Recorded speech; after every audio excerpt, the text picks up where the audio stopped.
Assalamualaikum warahmatullahi wabarakatuh. Salam Skapsa bisa, santun dalam prestasi menuju kompetensi. Baik anak-anakku sekalian, perkenalkan terlebih dahulu, nama saya adalah Wahyu Warastrio.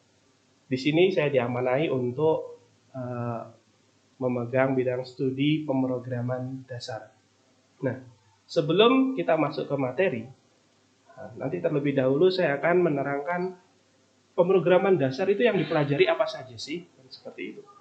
Nah, pemrograman dasar adalah materi yang paling ditunggu-tunggu biasanya. Bahkan di era milenial sekarang, pemrograman menjadi satu ikon yang sudah mulai diajarkan mulai dari tingkat dasar hingga tingkat menengah. Oke, kita langsung saja masuk ke materi.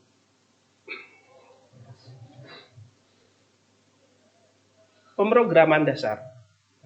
Pada materi kali ini, sebelum kita masuk pada materi inti, terlebih dahulu akan saya jelaskan tentang kompetensi dasarnya. Di antaranya, kita masuk kepada kompetensi dasar 3.1, ya, menerapkan alur logika pemrograman komputer. Kemudian untuk prakteknya nanti atau keterampilannya membuat alur pemrograman komputer. Nah, tujuannya apa? Tujuannya agar siswa ini nanti mampu untuk menggunakan prinsip-prinsip algoritma untuk menyelesaikan permasalahan. Berikut ini ada cuplikan masalah. Setiap siswa baru diukur tinggi badannya. Dari pengukuran tersebut dihasilkan daftar tinggi badan siswa. Bagaimana cara mengurutkan tinggi badan siswa dari siswa yang terendah hingga siswa yang tertinggi? Solusi atau jawabannya dari masalah ini adalah daftar tinggi badan siswa yang sudah terurut dari yang paling rendah ke yang paling tinggi. Di sini digambarkan masalah akan diselesaikan dengan algoritma. Dengan algoritma nanti akan menghasilkan sebuah solusi.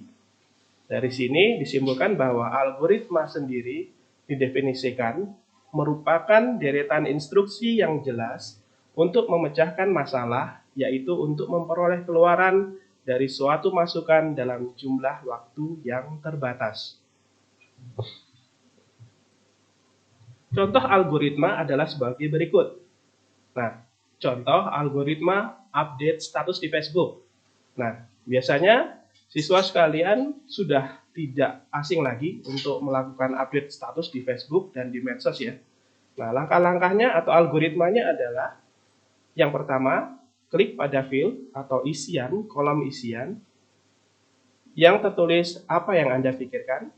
Kemudian yang kedua, ketik status yang Anda inginkan. Yang ketiga, tambah pelengkap seperti foto, penanda lokasi, dan sebagainya. Kemudian, klik update. Nah, ini adalah salah satu contoh untuk algoritma. Nah, berikan contoh algoritma lainnya. Mudah bukan? Asal kata algoritma.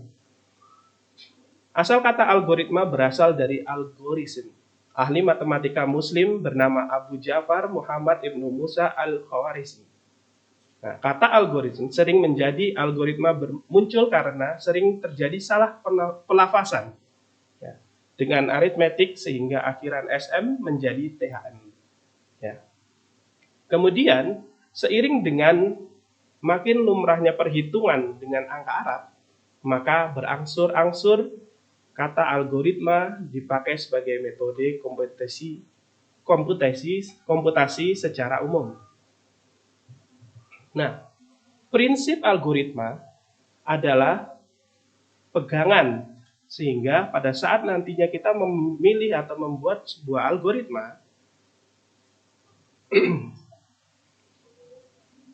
menjadi sebuah algoritma yang efisien. Prinsip yang pertama, algoritma harus berhenti setelah mengerjakan sejumlah langkah terbatas. Dalam artian bahwa setelah sebuah proses mendapatkan sesuatu hasil, maka tidak boleh kita lanjutkan dengan proses secara berurutan terus-menerus. Jadi harus berhenti terlebih dahulu untuk ke step yang selanjutnya. Kemudian prinsip yang kedua, setiap langkah harus jelas. Tidak boleh memiliki pemahaman yang ambigu. Jadi pada saat kita menyusun sebuah algoritma, tidak boleh ada langkah-langkah yang memiliki makna atau pemahaman yang ambigu, sehingga nantinya akan mengalami kesulitan pada saat menuju ke step atau langkah selanjutnya.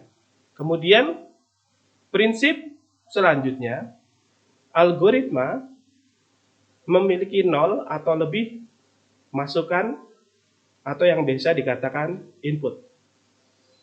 Nah, jadi sebuah algoritma setelah dimulai, selanjutnya akan diisi oleh beberapa masukan atau input sebelum masuk ke bagian proses. Nah, selanjutnya untuk prinsip algoritma selanjutnya adalah memiliki 0 atau lebih keluaran. Nah, pada akhir dari prinsip dari algoritma itu biasanya diakhiri dengan keluaran. Keluaran bisa juga berupa hasil. Ya. Kemudian prinsip algoritma yang terakhir, algoritma harus efektif. Jadi setiap langkah harus sederhana sehingga dapat dikerjakan dengan jumlah waktu yang masuk akal. Jadi semakin cepat sebuah proses diselesaikan dengan algoritma yang efektif dan efisien, itu berarti semakin bagus penyelesaiannya. Hal ini nanti akan kita pelajari pada saat kita membuat algoritma yang ada hubungannya dengan program komputer. Ya. Jadi nanti sebuah proses mengeksekusi program-program itu dilihat.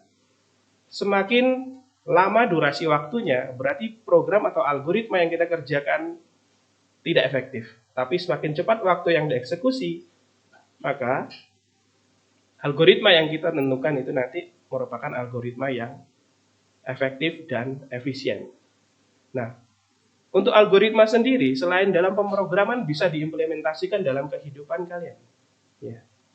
Pada saat kalian mendapat sebuah masalah, dengan algoritma ini kalian akan belajar bagaimana step-step untuk menyelesaikan sebuah permasalahan. Jadi implementasinya untuk pelajaran algoritma ini nanti bukan hanya pada program komputer, tapi juga pada kehidupan kalian. Seperti itu. Nah, berikut ini ada beberapa pernyataan. Kalian bisa menentukan mana yang sesuai dengan prinsip dari algoritma. Yang pertama, langkah menjalankan sepeda motor. Mulai dari menghidupkan starter, memasukkan kunci kontak, menginjak persneleng 1, perbesar gas, kemudian menjalankan motor. Nah, kalian bisa berpikir, kira-kira langkah seperti ini termasuk dalam prinsip algoritma yang efektif apa bukan? Jawabnya apa? Nah, jawabnya nanti bisa kalian isikan juga ya di kolom komentar. Nah, kemudian untuk yang kedua, untuk mengetahui apakah pembeli mendapatkan diskon di suatu toko, dilihat terlebih dahulu diskon yang tersedia. Kemudian diteliti apakah pembeli telah mengikuti ketentuan untuk mendapatkan diskon atau tidak. Dari pernyataan ini bisa kalian lihat, kira-kira sesuai tidak dengan prinsip algoritma yang efektif dan efisien. Yang ketiga, peserta ujian online harus memasukkan username dan password. Selanjutnya muncul informasi peserta untuk permintaan pengisian token. Apabila peserta mengisikan token dengan benar, maka soal ujian akan ditampilkan. Apakah ini sesuai dengan prinsip algoritma atau tidak? Tentunya dengan sedikit pembahasan di awal tadi, kalian bisa menentukan mana dari 3 pernyataan ini yang sesuai dengan prinsip algoritma.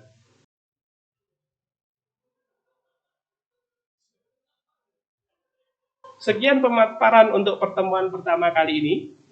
Untuk materi selanjutnya, nanti akan dijelaskan pada video selanjutnya dengan judul sintaks dan deskripsi, notasi, algoritma. Baiklah anak-anak, demikian materi hari ini tentang menerapkan alur pemrograman komputer. Untuk tugasnya anak-anak bisa melihat di Google Classroom nanti, kemudian juga akan disertakan di link di deskripsi.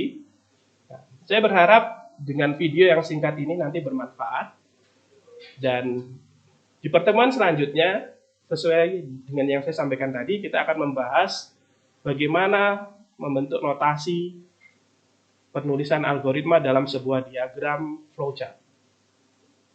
Jangan lupa like dan komen untuk mendukung program ini. Klik subscribe dan tekan tombol lonceng supaya tidak ketinggalan informasi. Dan share jika menurut kalian video ini bermanfaat untuk orang lain. Sampai jumpa di video kita selanjutnya. Salam Skapsa Bisa, sekolah berbudaya industri, berkarakter wirausaha, menjadi idola se-Kediri Raya. Sekian, wassalamualaikum warahmatullahi wabarakatuh.